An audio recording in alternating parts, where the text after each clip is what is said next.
28번 제3자를 위한 계약 잘 나오죠. 제3자를 위한 계약하면 갑일과 매매를 하면서 대금은 병에게 지급할 것을 약속 이렇게 생각하면 되죠. 요약자와 낙약자가 있을 것이고 특히 이 둘 사이의 관계에 뭔가 하자가 있다 그러면 거절할 수 있다 그랬죠. 반면에 요약자 수익자 관계에 뭔가 관계가 있다 문제가 있다 하더라도 채무행을 거절할 수는 없다. 여기 일단 머릿속에 딱 동그라미 1번도 그렇게 나오죠. 낙약자는 요약자와 수익자 사이의 관계라고 돼 있죠. 그러니까 대항하지 못한다, 거절하지 못한다 이렇게 되겠죠. 옳은 지문이죠. 2번도 마찬가지죠. 요약자는 대가관계의 부존자나 효력 상실을 이유로 이거죠. 이게 없다는 것을 이유로 대항할 수 없다, 거절할 수 없다 이렇게 되겠죠. 1번과 2번은 같은 지문입니다. 내용이. 3번 제3자를 위한 계약이 유상쌍무 매매계약인 경우 유상쌍무 계약이라서 별다른 거 아니죠. 매매 생각하면 되죠. 요약자는 낙약자의 채무불이행이 있을 때 낙약자의 채무불이행이 있을 때 요약자가 계약을 해지하죠. 제3자 동의 없이 동의 없이. 자 이렇게 4번 낙약자의 채무불이행을 이유로 계약이 해제되었을 때 제3자 얘는 뭐 할 수 있다고 그랬죠? 손해배상 청구할 수 있다고 그랬죠. 그죠? 제3자가 할 수 있는 거 뭐? 손해배상 청구. 5번 틀렸죠? 원상회복과 부당이득은 이 둘 사이에 이루어져야 된다 그랬죠. 그러니까 낙약자는 제3자를 상대로 원상회복 청구나 부당이득 반환 청구할 수 없다. 그랬죠. 5번 틀렸죠. 제3자를 위한 게에서 중요한 파트가 두 개예요. 하나가 요관계 구별해야 되는 거고요. 또 하나가 낙약자의 채무 불이행이 있을 때 해제 요약자가 부당이득 원상회복도 둘 사이에 반면에 얘는 뭐 할 수 있다? 손해배상 청구할 수 있다. 그게 핵심 내용이죠. 틀린 거 5번. 29번에 합의 해제라고 되어 있습니다. 합의 해제 이렇게 나오면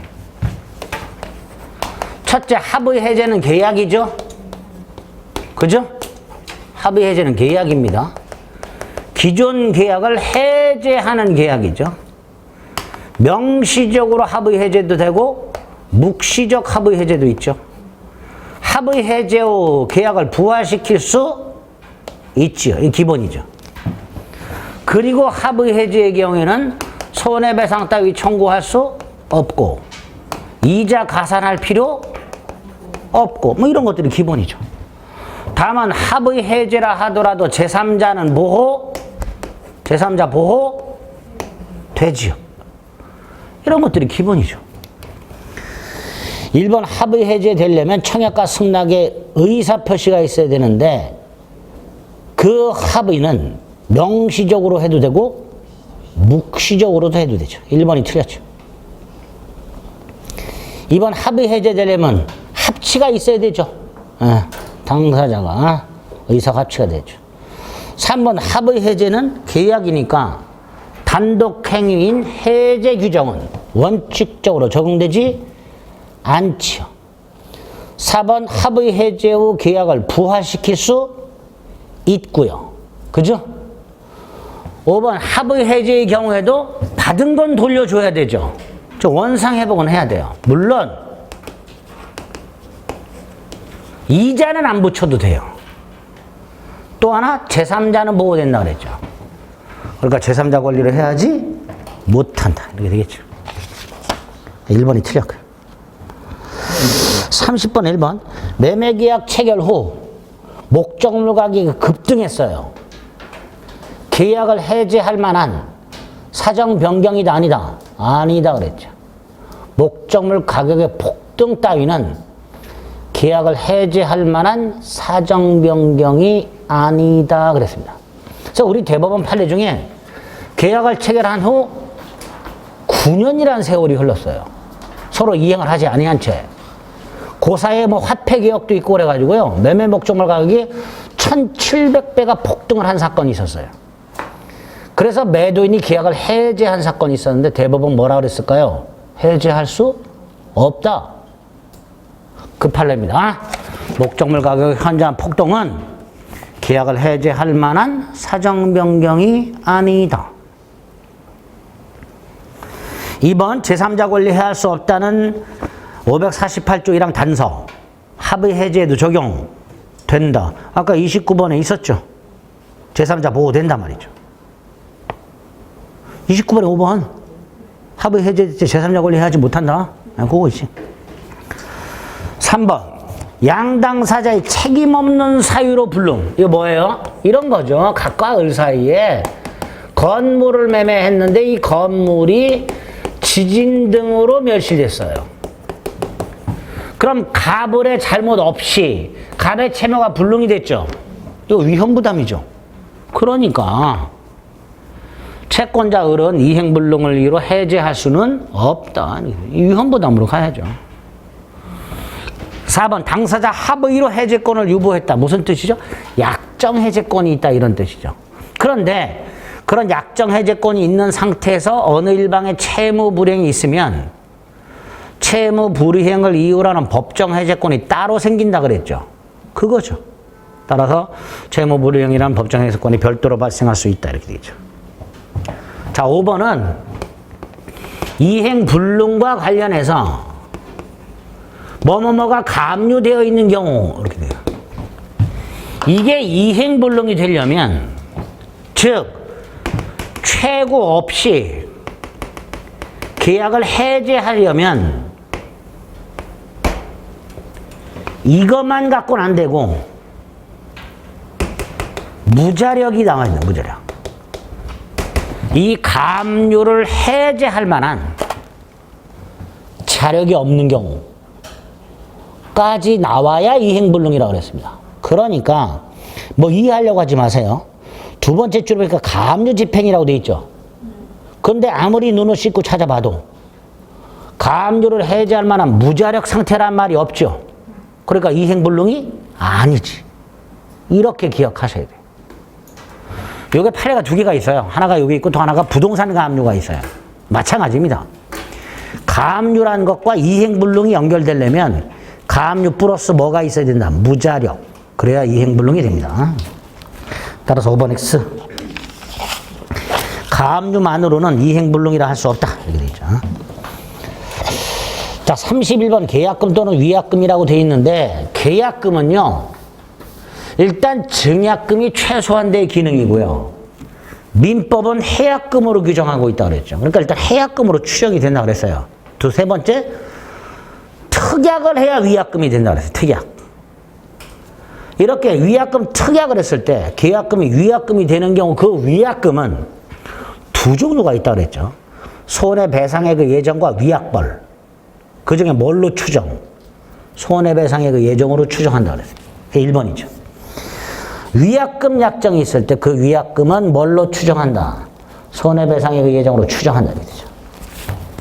자, 2번. 계약금을 주고받으면 계약금을 주고받은 양당사직에 뭐가 생겨요? 해제권이 생기죠. 계약금 해제권이죠. 교부한 사람은 포기하고 계약을 해제할 수 있고요. 수령자는 배액을 상환하고 해제할 수 있죠. 단 언제까지? 이행 착수할 때까지. 그죠? 여기서 이행 착수 인계 두 개가 있었죠. 중도금지급과 등기소 동행촉구. 이행 착수 아닌 게 두 개가 있었죠. 토지거래 허가받은 거하고 잔대금지급을 구하는 소송을 제기한 경우. 이행 착수 아니죠. 2번.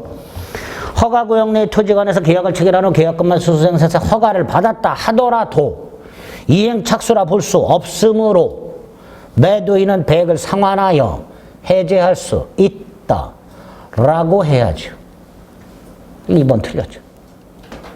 3번은 두 번째 주 보니까 매수인이 중도금을 지급했어요. 이행 착수했죠. 그러니까 계약금 해제할 수 없다. 자, 아까 4번 위약금 특약을 하면 손해배상액의 예정 또는 위약벌이라고 했죠. 차이가 뭐였어요?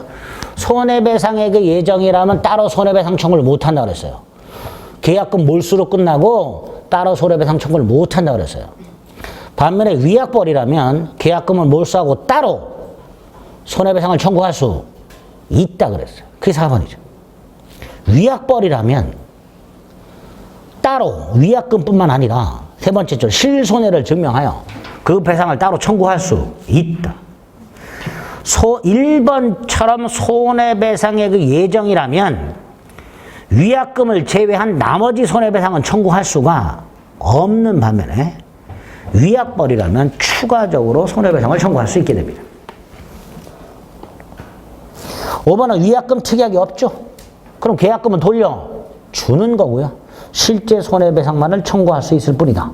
즉 계약금이 위약금으로 채권자에게 당연히 귀속되는 것은 아니다. 이렇게 돼요. 위약금 특약이 없으니까. 틀린 거 2번. 32번에 1번은 매매계약의 효력에서 자주 등장하는 거죠. 어느 한쪽에 이행기한만을 정해놨다. 상대방도 동일기한으로 본다가 아니라 추정한다. 자, 2번은 담보책임 중에서 일부 타인권리 1타 일부 타인권리 매수인은 선악불만하고 대금감액 청구할 수 있고 선의라면 뭐도 할 수 있고 해제 손해배상도 청구할 수 있죠. 그래서 일부 타인이다. 세 번째 줄 매수인은 대금감액 청구할 수 있다. 선악을 묻지 않고. 3번은 목적물에 지상권 등이 있어. 즉 용익적 권리가 있어. 선의의 매수인은 해제 손해배상 청구할 수 있죠. 이때 해제는 계약 목적을 달성할 수 없는 경우에 하나요. 이렇게 되죠. 3번 선의의 매수인은 언제나 해제할 수 있다. X. 언제나가 아니라 뭐라 그래야 돼? 계약 목적을 달성할 수 없는 경우에 하나요. 라고 해야 되죠. 계약 목적을 달성할 수 없는 경우에 하나요. 4번은 매매 목적물로부터 발생하는 과실. 누가 수취하죠? 인도 전 매도인, 인도 후 매수인. 단 인도 전이라도 매수인이 대금을 전부 지급했을 때 이때는 매수인이 수취하죠. 그런데 4번은 인도하지 아니했다라고만 돼 있지 대금을 전부 지급했다는 말이 없죠. 그러니까 매도인이 수취하죠. 5번은 목적물에 존재하던 저당권 따위가 실행돼서 매수인이 소유권을 상실하게 되면 매수인은 선악을 묻지 않고 출제액 상환 청구할 수 있고 계약 해제 손해배상 청구할 수 있죠. 그죠? 원래 이게 원칙이고요. 그 외에 매수인이 저당권자에게 대신 돈을 갚아서 소유권을 방어했다면 그 구상을 할 수 있는 게 출제액 상환 청구죠. 선악을 묻지 않고 이게 5번이죠. 매수인은 해지할 수 있다. 선악을 묻지 않고. 자, 33번은 갑이 병소유 물건을 을에게 팔았다. 일단 계약은 유효, 무효. 계약 유효, 무효. 유효하죠. 타인권리 매매 유효. 근데 이걸 못 넘겨줬어요, 갑이. 뭐죠? 전부 타인권리. 그죠? 전부 타인권리 매매인데 못 넘겨줬단 말이죠. 그럼 담보책임 뭐예요? 선의의 매수인은 해제 손해배상 청구. 악의의 매수인은 해제만. 매도인도 선이라면 해제할 수 있죠. 이때 매도인은 손해를 배상해야 되지만 악의의 매수인에 대한 손해를 배상할 필요가 없다. 이렇게 되죠. 이게 전부 타인권리 담보책임이죠. 동그라미 1번 갑을사의 계약은 타인권리 매매 계약이다. 원시적 불능으로 무효다. 땡. 타인권리 매매는 유효하다. 자, 2번 을이 그 물건이 병소에 속하는 것임을 알고 있었다. 악의죠. 보세요. 악의라면 손해배상 청구할 수 없죠.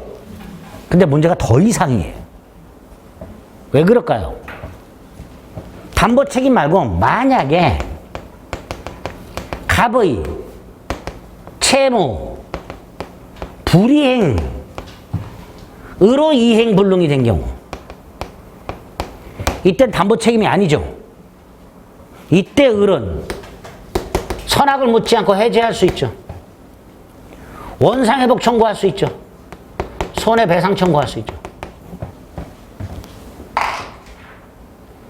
전부 타인 권리를 매매했는데 갑이 못 넘겨주게 된 경우가 두 갈래예요. 갑에게 아무런 잘못이 없는 경우, 요거. 갑에게 잘못이 있는 경우, 요거. 그러니까 만약에 2번. 갑에게 잘못이 있다면 을은 악의라 하더라도 뭐 할 수 있다? 손해배상을 청구할 수 있으니까. 결국 2번은 이렇게 바꿔야 되죠. 알고 있었던 을은 담보 책임에 의한 손해배상을 청구할 수는 없으나 갑의 채무 불이행이 성립한다면 채무 불이행을 이유로 하는 손해배상은 청구할 수 있다. 이렇게 돼요. 그러니까 더 이상 손해배상을 청구할 수 없다라는 말은 틀린 지문이 됩니다. 더 이상을 담보 책임에 의한 이렇게 바꾸면 옳은 지문이 돼요.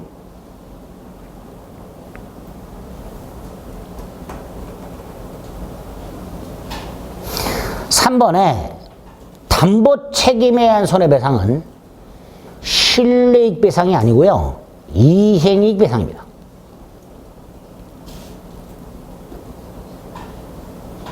(4번은) 갑이 병으로부터 을에게 소유권을 이전해줄 수 없게 되었다. 을은 그 물건이 전부 타인에게 속한다는 사실을 알았는지 여부와 상관없이 보세요. 여기 보세요.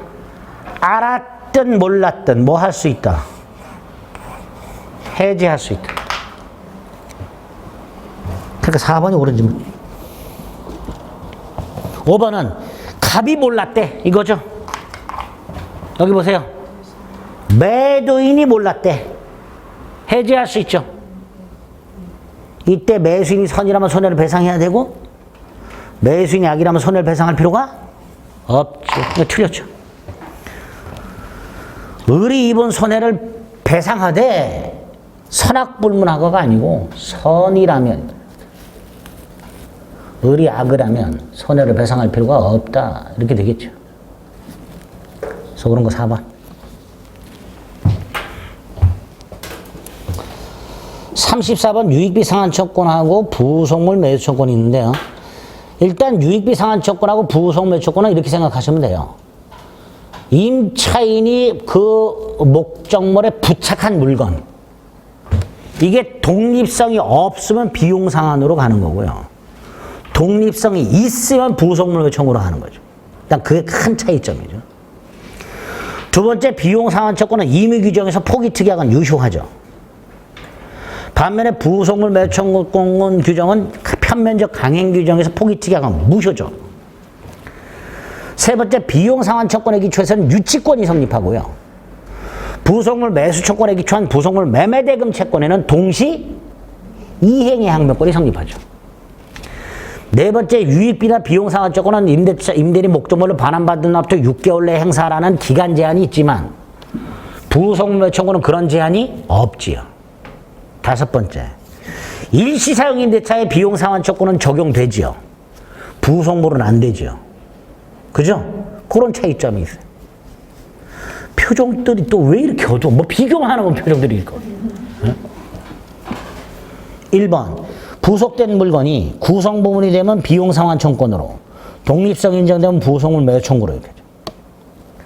두 번째, 2번, 부속물은 두 가지만 되죠. 임대인 동의받아 부속시킨 거하고 임대인부터 매수한 거. 근데 비용은 임대인 동의 여부를 묻지 않고 비용 상환 청구할 수 있죠. 3번, 부속 매수권 배제할 수 없죠. 그러나 유익비 상환 조건은 포기할 수 있죠. 4번, 부속물 매수권은 유치권이 아니라 동시항변권. 유익비 상환 조건은 유치권이 인정되죠. 그죠? 부속물 매수 청구했을 때 그 부속물 매매대금에 대해서는 동시 이행의 항변권을 주장할 수 있고요. 비용 상환에 대해서는 유치권을 주장할 수 있는 겁니다. 4번이 틀렸죠.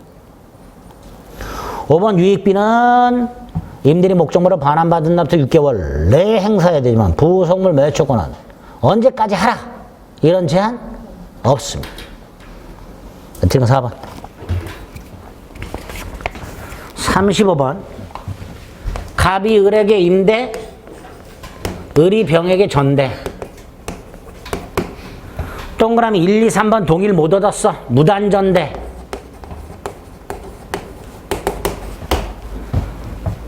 자, 무단전대가 있으니까 첫째, 계약은 유효하죠. 그죠? 하지만 병은 갑에게 대항을 못하죠. 그래서 병은 이 계약을 뭐 할 수 있죠? 해제 또는 해지할 수 있죠. 그 1번. 2번은 갑은 을과의 계약을 뭐 할 수 있죠? 해지할 수 있죠. 1번은요, 을은 갑의 동의를 받아줘야 되는데 못 받아줬단 말이죠. 채무 불이행이 되는 거예요. 을의 입장에서는. 그러니까 병은 해제 또는 해지할 수 있는 거고요. 갑의 입장에서는 을이 무단으로 전됐으니까 해지할 수 있는 거고요. 2번. 3번. 병의 점유는 무슨 점이에요? 불법 점유죠. 갑의 입장에서 봤을 때. 4번, 5번은 적법 전대죠. 자, 그 중에 5번. 병은요, 갑에게 직접 의무를 부담해요. 차임지급 의무 같은 거. 그러나 권리는 행사 못해. 병은 갑에게 직접 차임지급 의무 따위를 부담하지만 병이 갑에게 직접 수선을 청구하거나 직접 비용 상환을 청구하지 못합니다.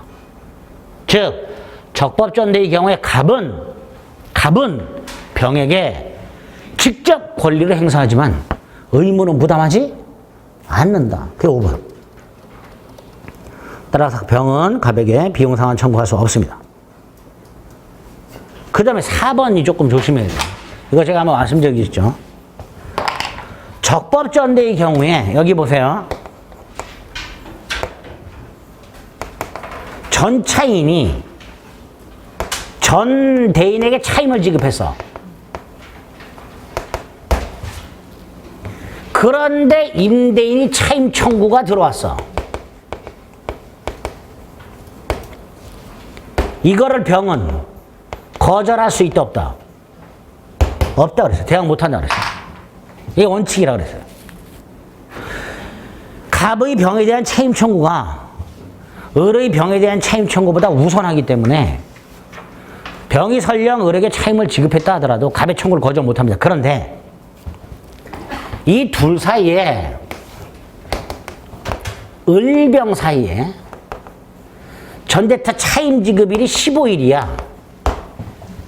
15일. 근데 15일 날 병이 을에게 차임을 안 줘. 왜? 갑이 청구 들어올 수 있으니까.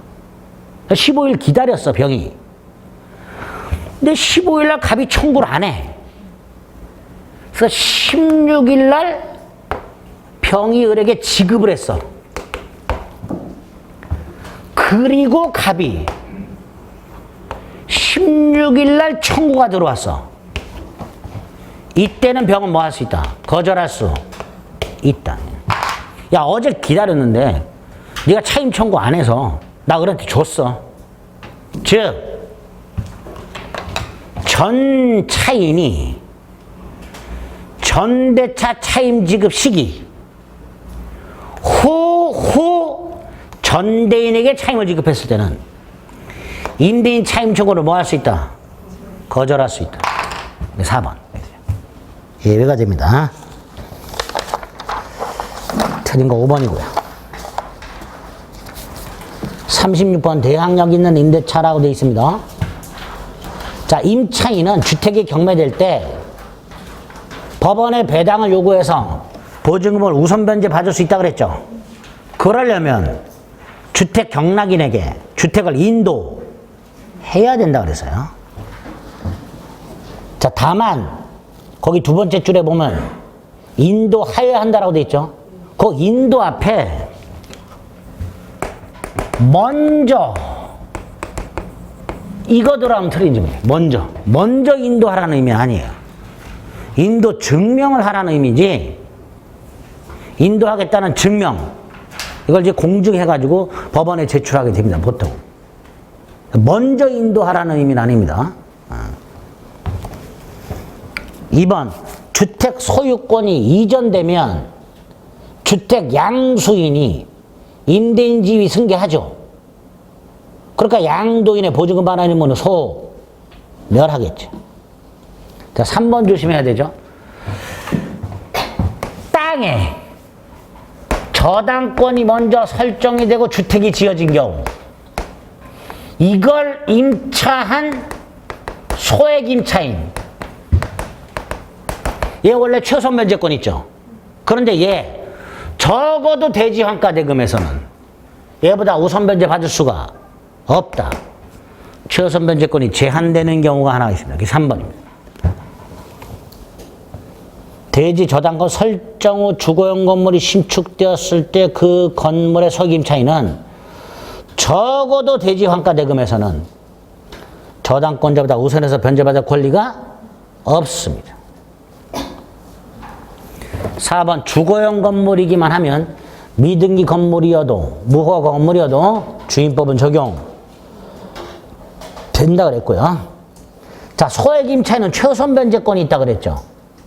근데 얘가 배당을 못 받았어요. 그 일정액을. 그럼 배당받은 저당권자에 쫓아가서 부당이득 반환 청구할 수 있다라는 게 원래는 없어요. 지가 적극적으로 배당을 요구했어야 되는데 안 했어요. 우리 아까 물상대위하고 비슷한 거잖아요. 권리 행사해서 받아야 되는데 안 하고 민지적거리다가 배당을 못 받았다면 배당받은 다른 채권자들을 쫓아다니면서 부당이득 반환 청구를 못하는 게 원칙입니다. 너 권리 행사 안 했잖냐. 그런데 우리 대법원이 주택임대차에서 소액임차인만은 보호를 해줘요. 그거라도 받아야 어디 가서 방한칸 얻을 수 있으니까 부당이득 반환 청구할 수 있다라고 판결하고 있습니다. 그게 5번.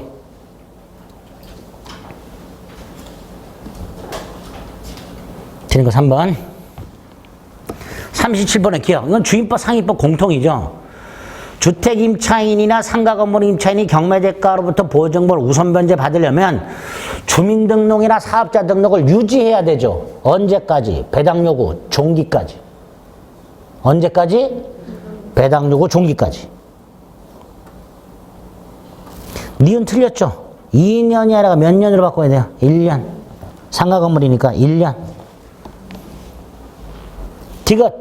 상가건물 임차인의 계약갱신 요구권. 최장기간을 제한하죠. 최초 임대차 기간을 포함한 전체 기간의 10년을 초과하지 않는 범위 내. 자, 이때 10년을 계산할 때 그 최초 임대차란 상위법 시행 이후 체결된 임대차부터 계산하는 게 아니라 그 이전. 그냥 처음 최초 임대차를 말하는 거예요. 단서에 보니까 뭐라고 돼 있어요? 이 경우 최초 임대차 기간이라 하면 법 시행 후 최초로 체결된이라고 돼 있죠. 아니에요. 법 시행 전후를 묻지 않고 최초로 체결된 임대차를 말하게 됩니다. 이거 틀렸고요. 거기가 틀렸고. 리을은 어디가 틀렸어요? 세 번째 줄 그날부터가 틀렸죠. 다음 날이지. 다음 날. 그날부터가 아니라 다음 날.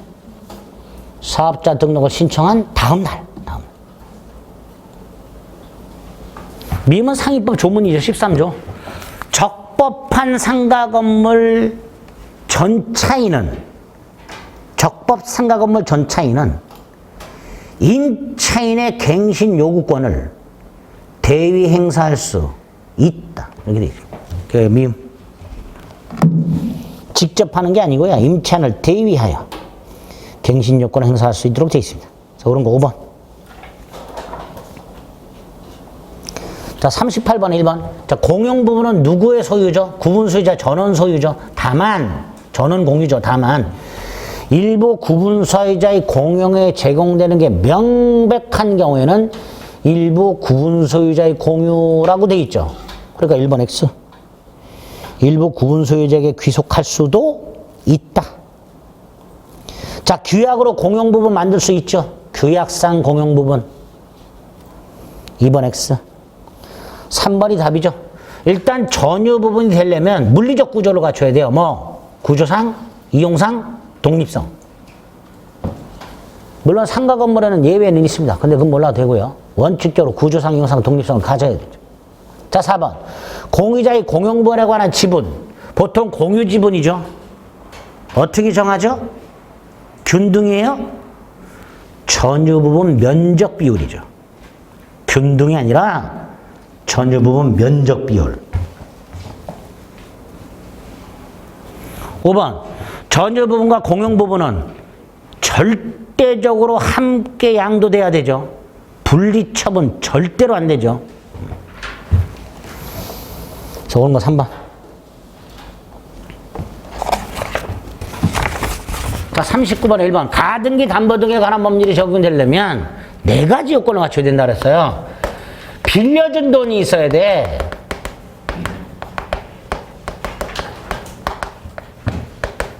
이게 있어야 돼요. 다른 재산권을 넘겨주는 약속을 해야 돼. 돈을 못 갚으면 뭐 토지 소유권 넘겨주겠다 이런 식으로. 세 번째, 예약 당시 목적물의 가액이 원리금 합을 초과해야 돼. 네 번째로 채권자의 이름으로 가등기나 소유권 등기가 되어 있어야 돼. 그래야 가등기 담보 등에 관한 법률이 적용되는 거예요. 4가지가 모두 갖춰줘야. 그러니까 동그라미 1번. 차용물 반환에 관하여 다른 재산권 이전할 것을. 차용물이 뭐예요? 이거 빌린 돈. 따라서 매매대금 지급 관련한 다른 재산권 이전하는 약정에는 적용되지 않는다 이렇게 되죠. 그 다음에 이 다른 재산권, 이게 뭐냐? 이 다른 재산권인데 이 다른 재산권은 꼭 소유권만 되는 게 아니에요. 뭐 지상권 등도 돼요. 그런데 안 되는 게 3개가 있어요. 질권을 넘겨주겠다. 저당권을 넘겨주겠다. 전세권을 넘겨주겠다. 이건 제외돼요. 왜? 이게 담보권이야. 을이 담보권을 갖고 있었는데 갑이 돈을 못 갚으면 담보권을 취득해. 이게 좀 이상하죠? 안 그래요? 그렇잖아. 갑이 을한테 야 내가 돈을 못 갚으면 저당권 넘겨줄게. 그럼 을은 뭐요? 담보권을 갖고 있었는데 가등기 담보권을 갖고 있었는데 그걸 실행했더니 또 저당권을 취득해. 도돌이잖아 도돌이. 그러니까 안 된단 말이에요. 질권, 전세권, 저당권 취득 목적 담보계약에는 적용되지 않는다. 자, 3번. 가등기 담보권자가 실행을 통지하려면 청산금 통지해야 되죠. 주관적 평가액이어도 상관없다고 그랬죠. 그러니까 통지한 액수가 객관적 청산금에 미치지 못하더라도 통지 효력이 있고 따라서 청산기간은 진행이 된다. 청산기간 진행에 아무런 영향이 없다. 4번 아주 중요하죠. 통상금을 통지받은 후순위 권리자 그 통지받은 청산금에 불만이 있다면 경매 신청할 수 있죠. 자, 여기서 요건 2개 기억해야 되죠. 청산기간 내에 하나요. 청산기간 경과 후가 아니고요. 청산기간 내에 하나요. 채권 변적이 도래 전에도 경매를 청구할 수 있습니다. 2번째 줄엔 청산기간 경과 후. 여기가 틀렸죠. 5번 동생관계가 있죠. 가등기 담보권자의 청산금 지급 의무와 설정자 즉 채무자의 본등기 및 목적물 인도 의무. 이게 뭐예요? 동시행관계 이렇게 되죠.